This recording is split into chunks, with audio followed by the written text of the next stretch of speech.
Buenas tardes. Vamos a iniciar más con una oración. ¿Ya?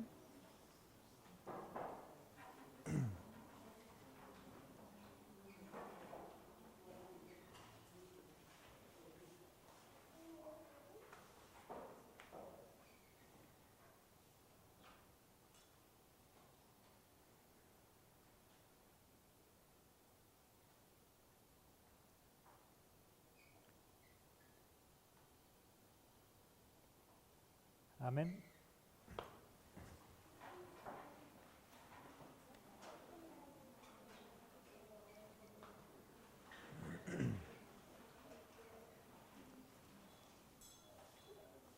Muy buenas tardes. Sean bienvenidos a la continuación de nuestros estudios. Hemos estudiado hasta ahora la línea de reforma de Moisés y hemos visto que esto representa el comienzo del Israel antiguo. En esta presentación vamos a empezar el estudio sobre el fin del Israel antiguo. ¿Cuál es el fin del Israel antiguo? Es la historia de Cristo y su obra en la tierra. Nosotros hemos dicho que la obra de reforma que Dios realiza entre su pueblo tiene una similitud sorprendente entre todas las reformas. O sea, esto aquí nos sirve como patrón. En la próxima línea tratamos de encontrar las mismas características. ¿Y cuál era una de las primeras características para que se comienza una reforma en el pueblo de Dios? Siempre comienza en un tiempo de oscuridad. Y como acabamos de leer en Lucas 1, 79, dice así: para dar luz a los que habitan en tinieblas y en sombra de muerte, para encaminar nuestros pies por camino de paz. Esta es la oración que hace Zacarías cuando recibe las noticias que iba a tener un hijo, ¿no es cierto? O sea, para dar luz a los que habitan en tinieblas. La Biblia nos dice que este tiempo era un tiempo de oscuridad, un tiempo de tinieblas. Ya tenemos la primera característica aquí igual, nos pone en el mismo contexto. Podemos leer junto este texto acá, de deseado de todas las gentes. Dice así: al apartarse los judíos de Dios, la fe se había empañado y la esperanza casi había dejado de iluminar lo futuro. Las palabras de los profetas no eran comprendidas. Para las muchedumbres, la muerte era un horrendo misterio.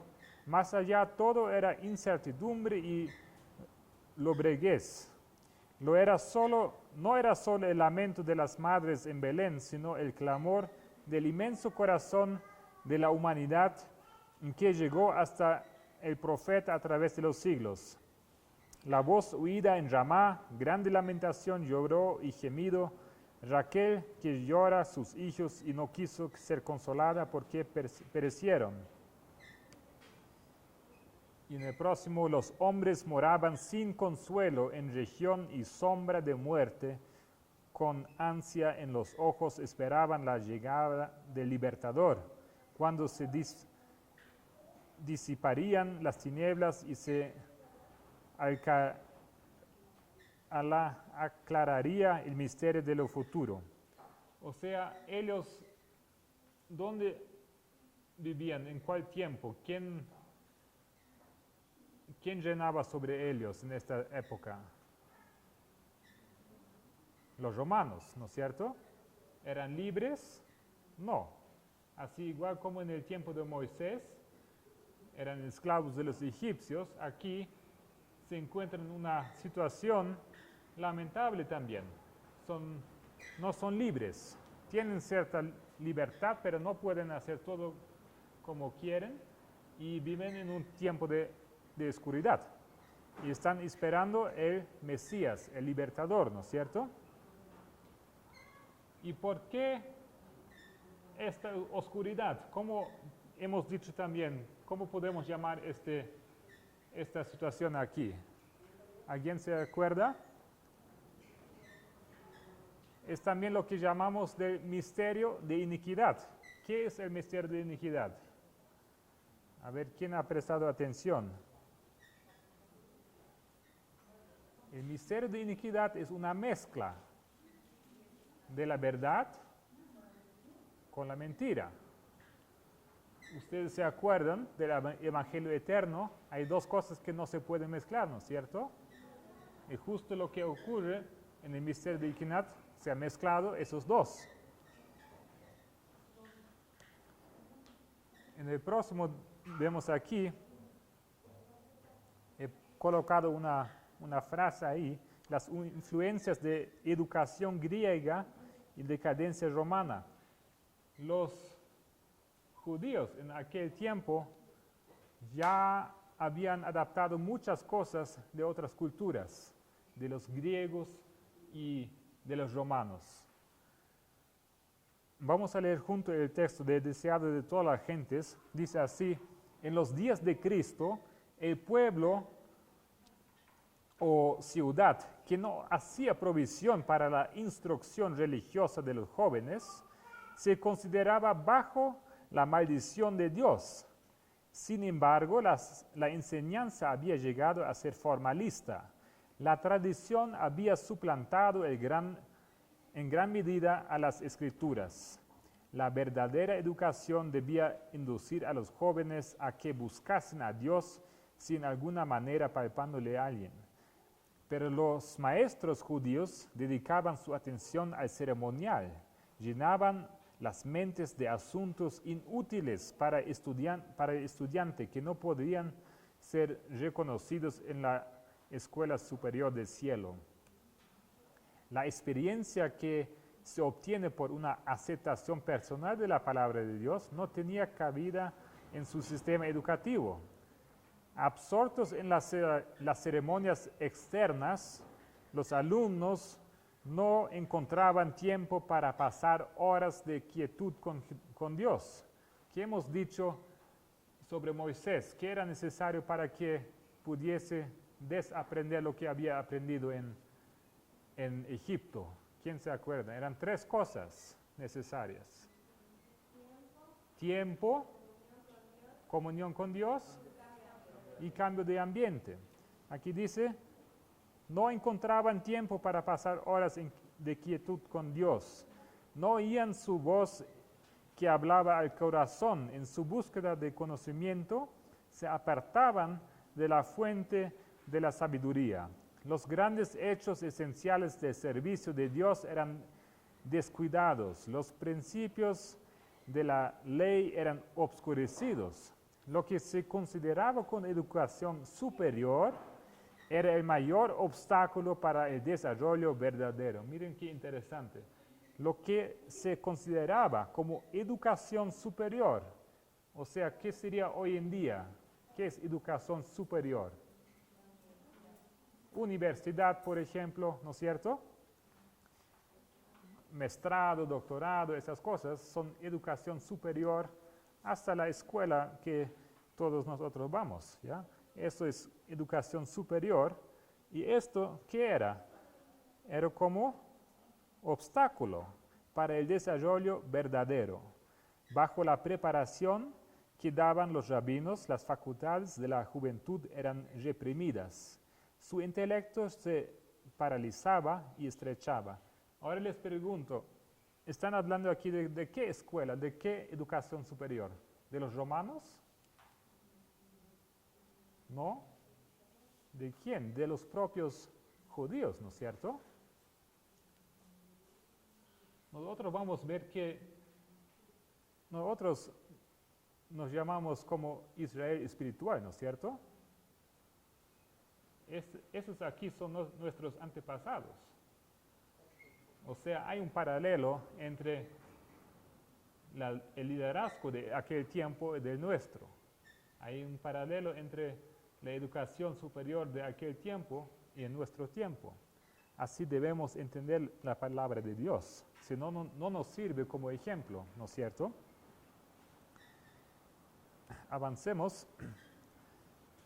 Aquí nos dice unas cosas interesantes. Dice así: el niño Jesús no recibió instrucciones en las escuelas de las sinagogas, o sea, las mejores instituciones de aquel tiempo, de los propios sacerdotes. No recibió instrucción en las escuelas de las sinagogas. Su madre fue su primera maestra humana. Fíjense qué importante el papel, la responsabilidad de la madre. De labios de ella y de los rollos de los profetas aprendió las cosas celestiales, las mismas palabras que él había hablado a Israel por medio de Moisés, le fueran enseñadas sobre las rodillas de su madre. Y al pasar de la niñez a la adolescencia, no frecuentó las escuelas de los rabinos. No necesitaba la instrucción que podía obtenerse de tales fuentes, porque Dios era su instructor. Y aquí hablando de Juan Bautista, en el orden natural de las cosas, el hijo de Zacarías habría sido educado para el sacerdocio. Era un privilegio. Pero la educación de las escuelas rabínicas le habría arruinado para su obra. Dios no le envió a los maestros de teología para que aprendiese a interpretar las escrituras. Le llamó al desierto para que aprendiese de la naturaleza y del Dios de la naturaleza. Aquí vemos el cambio de ambiente, ¿no es cierto? Aquí entonces tenemos el tiempo de oscuridad. Hemos visto que el misterio de iniquidad aquí se presenta como la mezcla de dos cosas. O sea, en aquel tiempo eran las enseñanzas de los judíos con las enseñanzas de los griegos. La educación griega lo podemos definir en simples palabras. Tal vez sería como ejemplo, como pregunta para ustedes, para una otra ocasión. Los griegos tienen como premisa, punto de partida, la duda. ¿Ya? O sea, yo digo, si tú me quieres probar algo, yo voy a partir del punto que no es verdad. Entonces tú me tienes que probar que es verdad. ¿Ya? Los judíos, la Biblia, es al contrario. Nosotros tenemos como premisa, como punto de partida, la fe. Nosotros creemos algo y enseguida lo tratamos de entender. ¿Ya? Esas son dos cosas muy opuestas, son muy diferentes. ¿Qué esperamos aquí entonces? Aquí nace Moisés. Debemos esperar aquí que nace alguien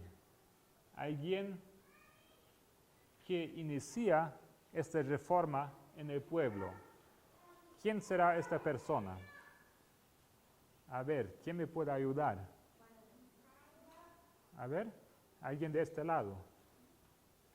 ¿Quién inicia la reforma en el tiempo de Cristo? Juan Bautista. Muy bien. Vamos a avanzar. Vamos a leer algunos textos acerca de Juan en Lucas 1, versículo 5.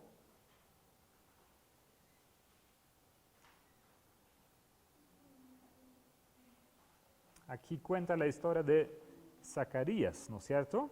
¿Todos se acuerdan de la historia? Que recibe una visión. ¿Sí, más o menos? Vamos a leer. San Lucas 1, 5 a 17. Habiendo muchos tentando a poner en orden la historia, de 5 a 7, perdón. Hubo en los días de Herodes, rey de Judea, un sacerdote llamado Zacarías, de la suerte de Abías, y su mujer, de las hijas de Aarón, llamada Elisabet. Y eran ambos justos delante de Dios, andando sin represión en todos los mandamientos y estatutos del Señor. Les pregunto, ¿es posible vivir sin pecado, ser justo en este mundo? Los dos eran justos, ¿no es cierto? Y no tenían hijo porque Elisabet era estéril, y ambos eran avanzados en días. Y aconteció que ejerciendo Zacarías el sacerdocio delante de Dios por el orden de su vez, conforme a la costumbre del sacerdocio, salió en suerte a poner el incienso entrando en el templo del Señor. Y toda la multitud del pueblo estaba fuera orando a la hora del incienso. Y se apareció el ángel del Señor puesto en pie a la derecha del altar del incienso. Y se turbó Zacarías viéndole, y cayó temor sobre él. Mas el ángel le dijo: Zacarías, no temas, porque tu oración ha sido oída, y tu mujer Elisabet te parirá un hijo, y llamarás a su nombre Juan. Y tendrás gozo y alegría, y muchos se gozarán de su nacimiento, porque será grande delante de Dios, y no beberá vino ni sidra. Y será lleno de Espíritu Santo, aún desde el seno de su madre. Y a muchos de los hijos de Israel convertirá al Señor Dios de ellos, porque Él irá delante de él con el espíritu y virtud de Elías, para convertir los corazones de los padres a los hijos, y los rebeldes a la prudencia de los justos, para aparejar al Señor un pueblo apercibido. Muy bien. Abren conmigo Malaquías 3:1.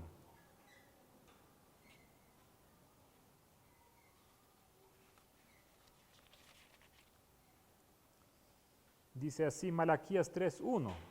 He aquí yo envío mi mensajero, el cual preparará el camino delante de mí, y luego vendrá a su templo el Señor, a quien vosotros buscáis, y el ángel del pacto, a quien deseáis vosotros. He aquí viene, ha dicho Jehová de los ejércitos. Hemos dicho que una característica de ese tiempo también, que aquí se cumple profecía, ¿no es cierto? ¿Cuál era la profecía que se cumplió en el tiempo de Moisés? ¿El fin de qué periodo? ¿El fin de cuántos años? El fin de 400 años, ¿no es cierto? Y aquí hemos visto, está anunciado en Malaquías, y aquí yo envío mi mensajero, el cual preparará el camino delante de mí. ¿Está hablando de quién? De Juan Bautista, ¿ya?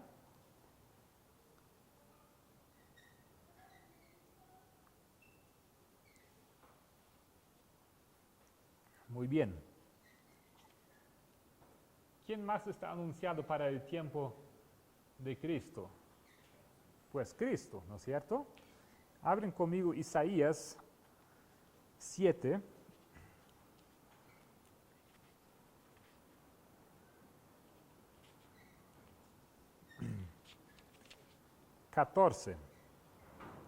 Dice así, Isaías 7:14. Por tanto, el mismo Señor os dará señal. He aquí que la Virgen concebirá y parirá hijo, y llamará su nombre Emmanuel. ¿Está anunciando a quién? A Jesucristo. Vamos a abrir Mateo 1:21.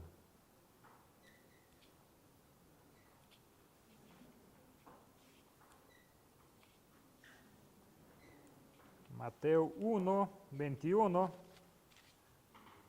dice así: y parirá un hijo y llamarás su nombre Jesús, porque él salvará a su pueblo de sus pecados. Todo esto aconteció para que se cumpliese lo que fue dicho por el Señor, por el profeta que dijo: He aquí, la Virgen concebirá y parirá un hijo y llamará su nombre Emmanuel, que declarado es con nosotros Dios. O sea, tenemos varios testigos que en este tiempo se cumple profecía. ¿Todos ven esto? Hay otro texto que ustedes pueden leer en su tiempo.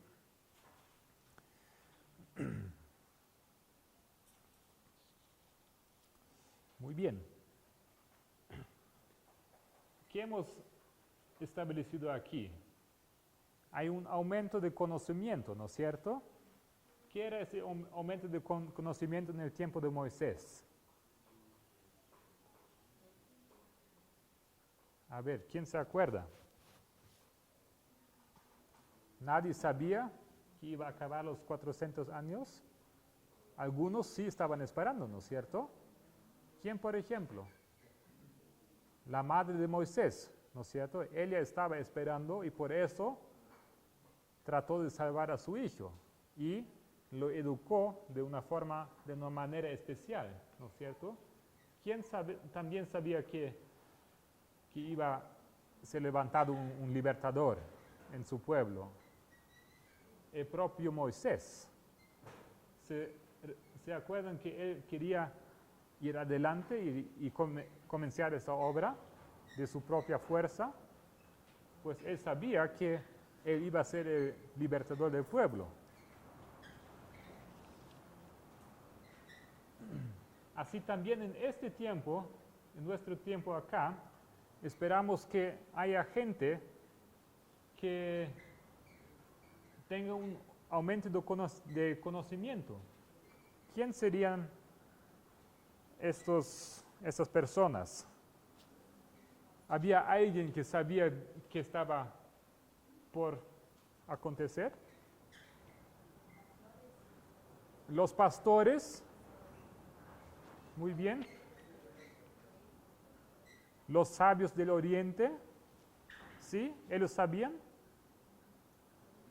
¿Todos saben de qué estoy hablando? Ya han escuchado, ¿no es cierto? Los sabios del oriente. Vamos a abrir Mateo 2, 1 a 2.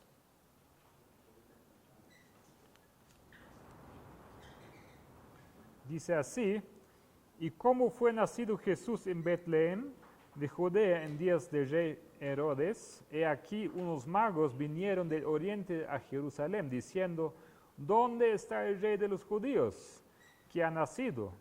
Porque su estrella hemos visto en el oriente y venimos a adorarle. O sea, ellos sabían que iba a nacer el Mesías. ¿De acuerdo? Vamos a leer un texto deseado de todas las gentes. Dice así: la luz de Dios está siempre resplandeciendo aún en medio de las tinieblas del paganismo.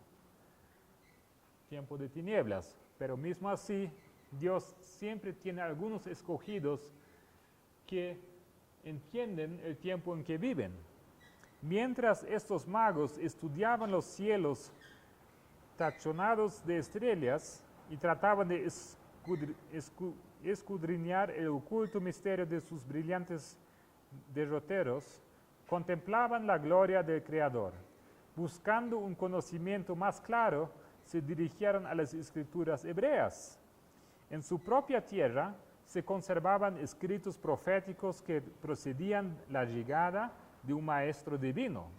Balaam era uno de esos magos, aunque fuera en un tiempo profeta de Dios, por el Espíritu Santo había predicho la prosperidad de Israel y la aparición del Mesías. Y sus profecías se habían transmitido por la tradición del siglo en siglo. Pero en el Antiguo Testamento, el advenimiento del Salvador se revelaba más claramente.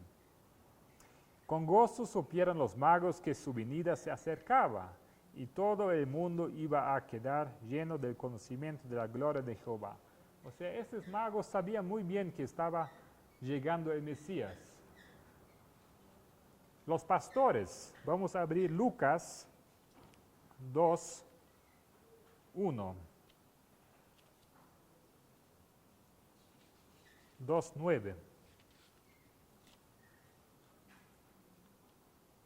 Lucas 2:9 dice así: y aquí el ángel del Señor vino sobre ellos, y la claridad de Dios los cercó de resplandor, y tuvieron gran temor. Mas el ángel les dijo: no temáis, porque aquí os doy nuevas de gran gozo, que será para todo el pueblo. Que os ha nacido hoy en la ciudad de David un Salvador, que es Cristo el Señor. ¿Quién más sabía que iba a nacer el Mesías? Ya sabemos de los magos, los pastores. ¿Quién más? Los ancianos, Simeón y Ana. Muy bien. Lucas 2:25.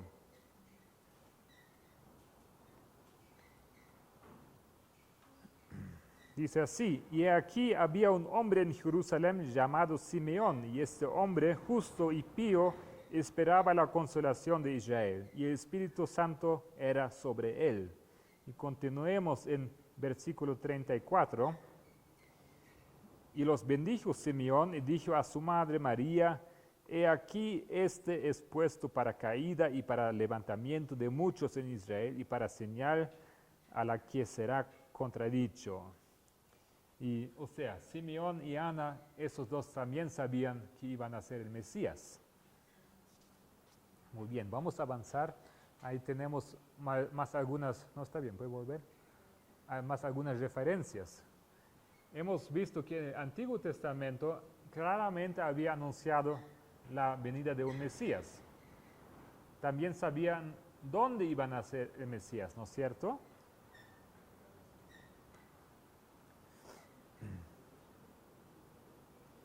Muy bien. Vamos a abrir Miqueas, solo para confirmar. Creo que todos conocen estos textos, pero no hace mal repetir. Miqueas 5:2.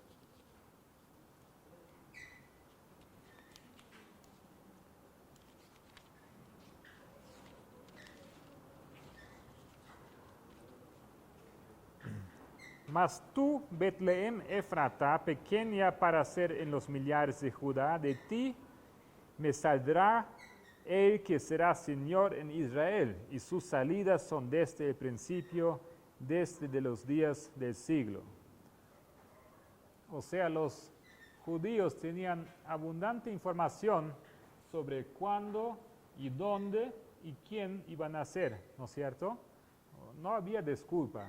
Y principalmente, ¿quién debería saber todas esas cosas? Los sacerdotes, el Sanedrín, los sabios, los teólogos, ¿no es cierto? Pero viene gente del oriente, pastores, unos ancianos, esos sabían. Los que deberían saber no estaban preparados. ¿Y por qué? Porque se habían apartado mucho de los caminos del Señor. Habían mezclado cosas que no deberían mezclar.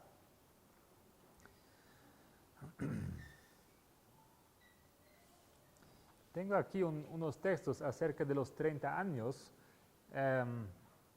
No sé si todos saben, pero el sacerdote podría empezar su obra a los 30 años. Lo pueden confirmar en Números 4, versículo 3, 23, 30, hay varios textos que afirman esto.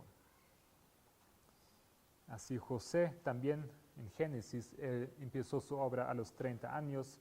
Samuel, leemos otro testigo. Vamos a avanzar. A ver, antes que avancemos, voy a completar aquí un poco el cuadro, para que no se quede vacío.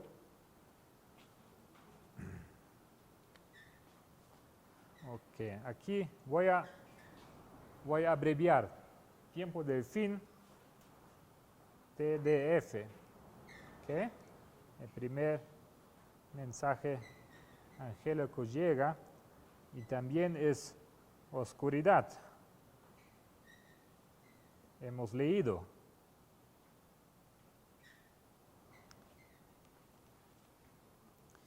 Ponemos acá nacimiento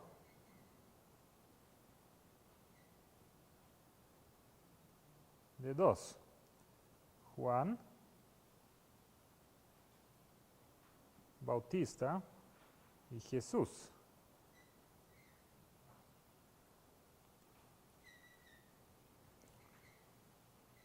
Aumento de conocimiento.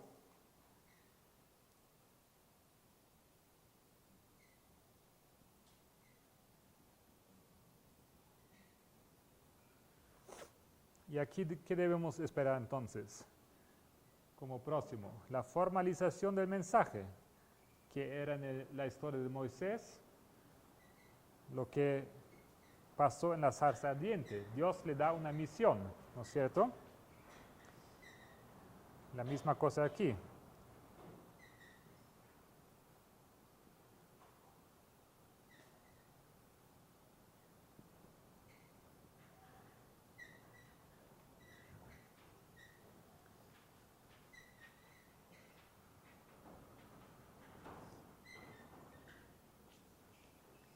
Abren conmigo Mateo 11.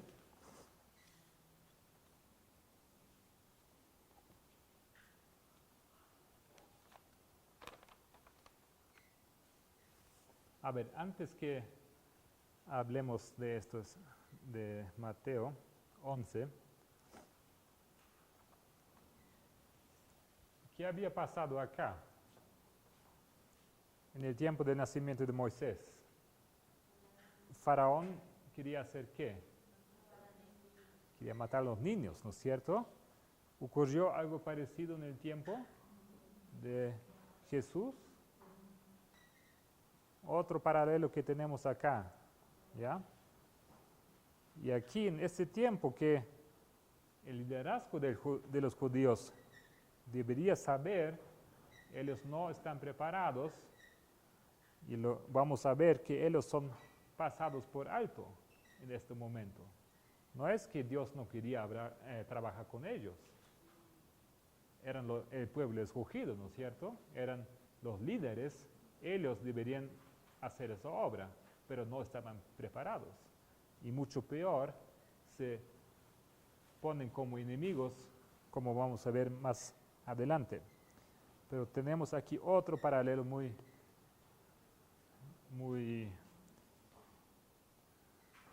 exacto.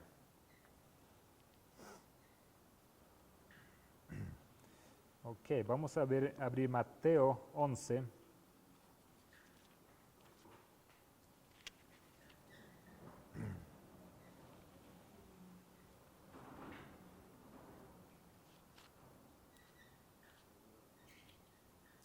Mateo 11, 13 a 14 dice así: porque todos los profetas y la ley hasta Juan profetizaron, y si queréis recibir, él es aquel Elías que había de venir. El que tiene oídos para oír, oiga. Vamos a abrir Lucas también. Lucas 3, versículo 3 a 4, dice así: y él vino por toda la tierra alrededor del Jordán, predicando el bautismo de arrepentimiento para la remisión de pecados, como está escrito en el libro de las palabras del profeta Isaías, que dice: voz del que clama en el desierto, aparejad el camino del Señor, haced derechas sus sendas. ¿Qué hemos dicho? El primer mensaje angélico, ¿de qué se trata? Se trata de convicción del pecado, ¿no es cierto? ¿Y qué es la obra de Juan Bautista? ¿Qué dice aquí? Lucas 3:3.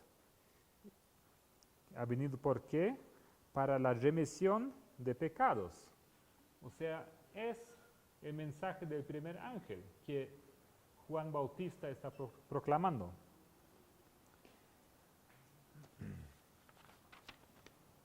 Vamos a avanzar y leer un texto de la revista Review and Herald. Lo hemos traducido, no había en español hasta el momento. Dice así: las dificultades que Juan tendría que encontrar eran mucho más grandes que las dificultades que encontraban aquellos que preparaban los caminos de reyes terrenales. Aquí también hay campañas electorales, ¿no es cierto?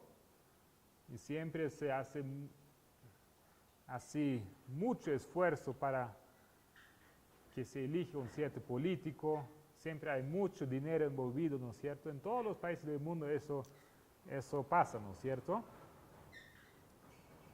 Y aún piensa que eso es bastante complicado, ser elegido como presidente, llegar a este nivel, ¿no es cierto? Pero dice aquí que las dificultades que Juan tendría que encontrar eran mucho más grandes que las dificultades que encontraban aquellos que preparaban los caminos de reyes terrenales. Él no estaba anunciando a algún político, estaba anunciando el Mesías, ¿no es cierto? Los corazones de los hombres alrededor de él estaban llenos de contienda, envidia, malicia y iniquidad. Ellos no se dejarían impresionar por un mensaje de misericordia y amor. Juan les presentó como generación de víboras y les reprimió fuerte por causa de su justicia propia. ¿Qué les hace pensar esa palabra aquí? Generación de víboras. ¿Se acuerdan de Génesis 3:15? Que hay 2 simientes. Pues el pueblo de Dios nunca debería ser simiente de la víbora, ¿no es cierto?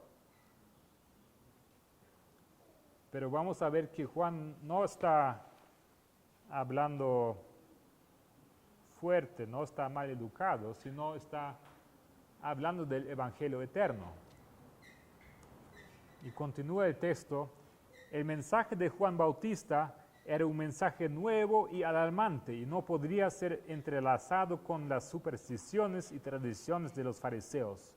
Los discípulos de Juan no deberían pensar que su abnegación, el sacrificio de sí mismo, sus oraciones, su devoción, sus ayunos, eran como los de los fariseos.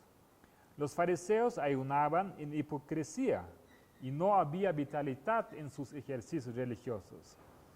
Querer mezclar la pretensión de los fariseos con la devoción de Juan solamente dejaría más evidente la brecha entre ellos. El trabajo de Juan era exponer el carácter de las obras de los fariseos, presentar sus tradiciones y herejías en su verdadera luz delante de la gente. Muy bien, entonces Juan tiene un trabajo, un mensaje específico, que es mostrar en su verdadera luz lo que los líderes estaban haciendo, ¿no es cierto? Los fariseos. Vamos a avanzar y vamos a abrir Mateo 3:1.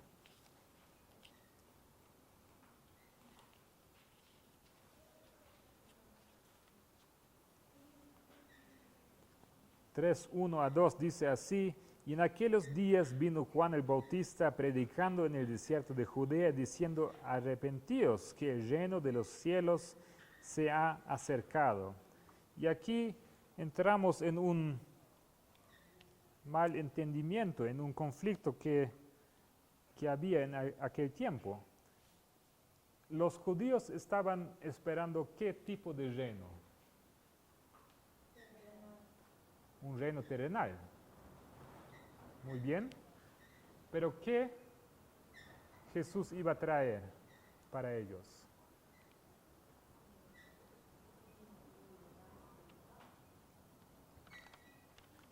tenemos una expresión que usamos.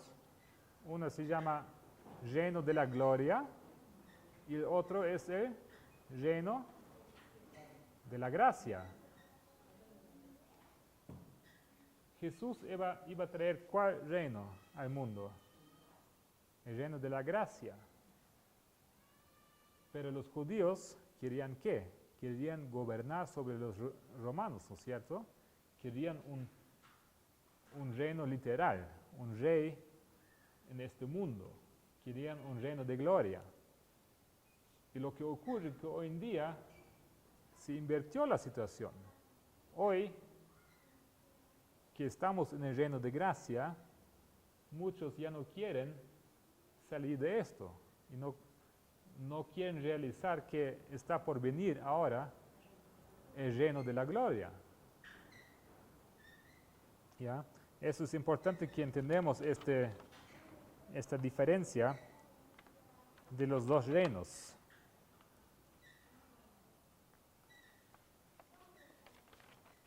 Muy bien.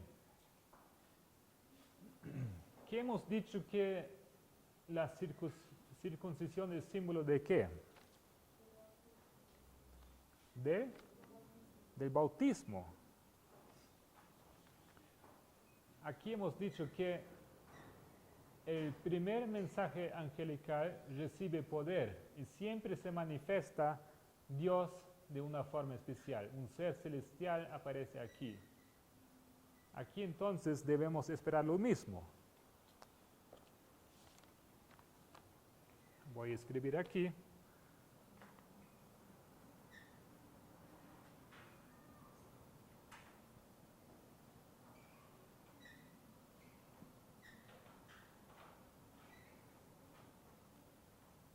A ver, ¿quién sabe cuál es el símbolo divino que aparece aquí en esta historia?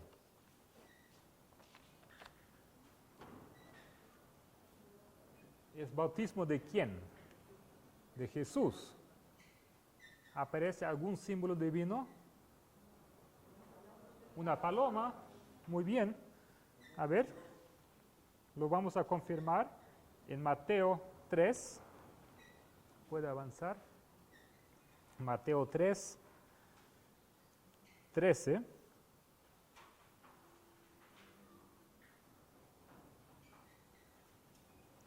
Entonces Jesús vino de Galilea a Juan, al Jordán, para ser bautizado de él.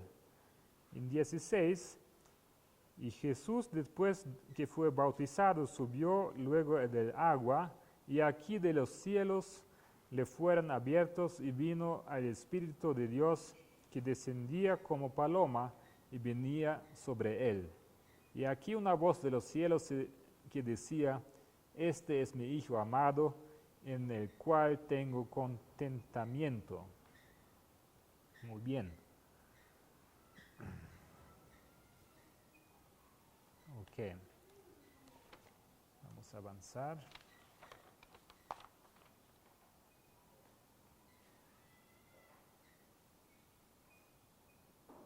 Jesús es bautizado ¿con cuántos años? 30 años, ¿ya? ¿Por qué 30? Porque a los 30 se empezaba el sacerdocio, ¿no es cierto? Tienen que esperar hasta los 30. Muy bien.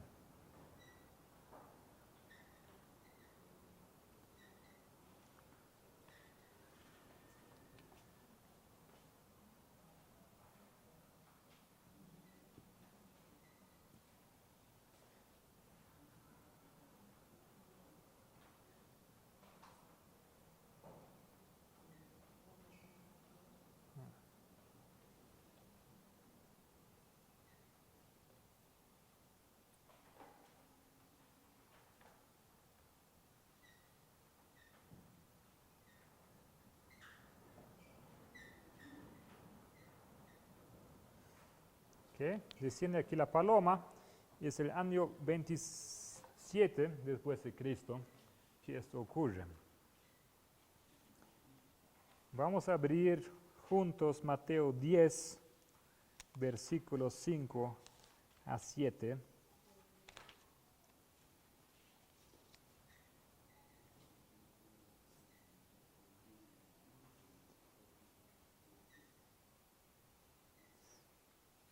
Bien. Mateo 10, 5 a 7 dice, a estos 12 envió Jesús, a los cuales dio mandamiento diciendo, por el camino de los gentiles no iréis, y en ciudad de samaritanos no entréis, mas id antes a las ovejas perdidas de la casa de Israel. Y yendo predicad diciendo, el reino de los cielos se ha acercado. Sanad enfermos, limpiad leprosos, resucitad muertos, echad fuera demonios, de gracia recibisteis, de dad de gracia. Los discípulos son enviados ¿a quién? Aquí en este momento. ¿Al mundo? No, a la casa de Israel. Debemos entender que en este momento el trabajo que debe ser realizado es exclusivo para la casa de Israel. Más adelante sí, van al mundo, ¿no es cierto? Es importante que entendamos esto. Y vamos a leer este texto aquí, que dice, lo que los discípulos habían anunciado en nombre de su Señor era exacto en todo sentido, y los acontecimientos predichos estaban realizándose en este mismo momento. Se ha cumplido el tiempo y se ha acercado el reino de Dios, había sido el mensaje de ellos. Transcurrido el tiempo, las 69 semanas del capítulo 9 de Daniel, que debían extenderse hasta el Mesías, el ungido, Cristo había recibido la unción del Espíritu después de haber sido bautizado por Juan en el Jordán. Y el reino de Dios que habían declarado estar próximo fue establecido por la muerte de Cristo. La expresión reino de Dios, tal cual la emplea la Biblia, significa tanto el reino de la gracia como el de la gloria. Un detallecito, a partir de este momento que Cristo es ungido, de que Jesús es ungido, lo llamamos de Cristo, ¿no es cierto? Acá Jesús, acá sí es Cristo. Ahora ese mensaje, ¿cómo fue recibido del liderazgo de los judíos? ¿Ellos lo reciben así nomás, bien, o se ponen resistentes? Vamos a abrir Lucas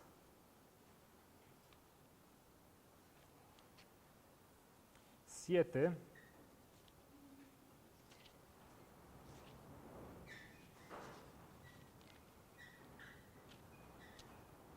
Lucas 7, 29, puede avanzar, ¿sí?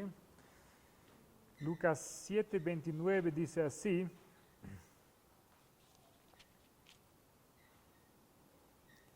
y todo el pueblo, oyéndole, y los publicanos justificaron a Dios, bautizándose con el bautismo de Juan.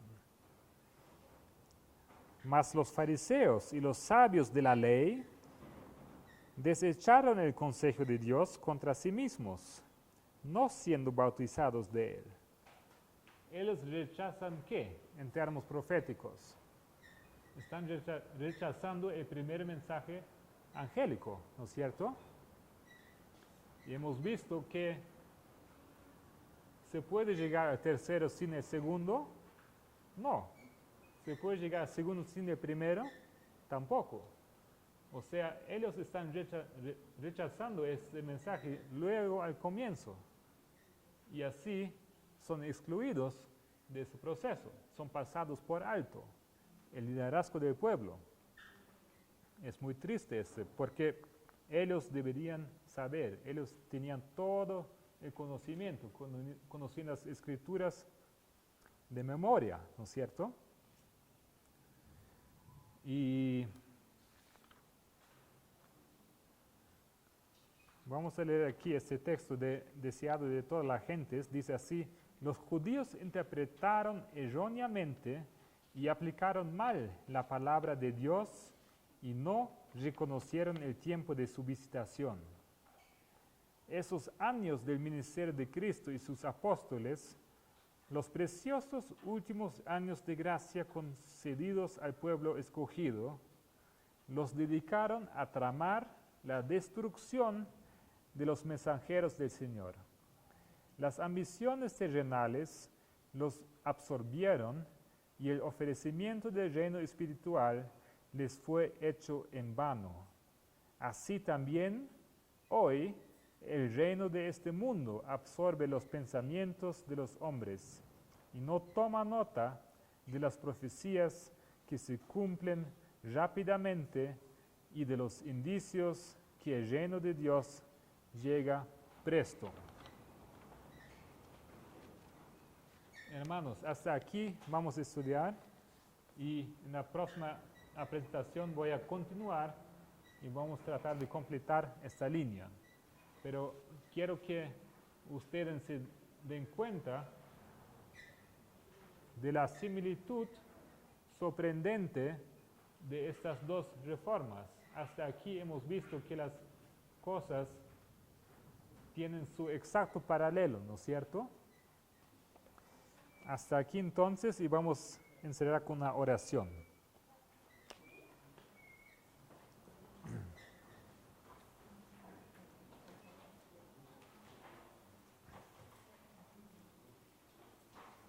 Padre Celestial, queremos agradecer por las horas de la tarde que hemos podido estudiar en silencio y que tenemos ese tiempo precioso y que podemos aprender de nuestro pasado. Por favor, continúe con nosotros, con tu Espíritu Santo y tus santos ángeles para que nos protejan de cualquier distracción. Y así te pedimos en nombre de Jesús. Amén.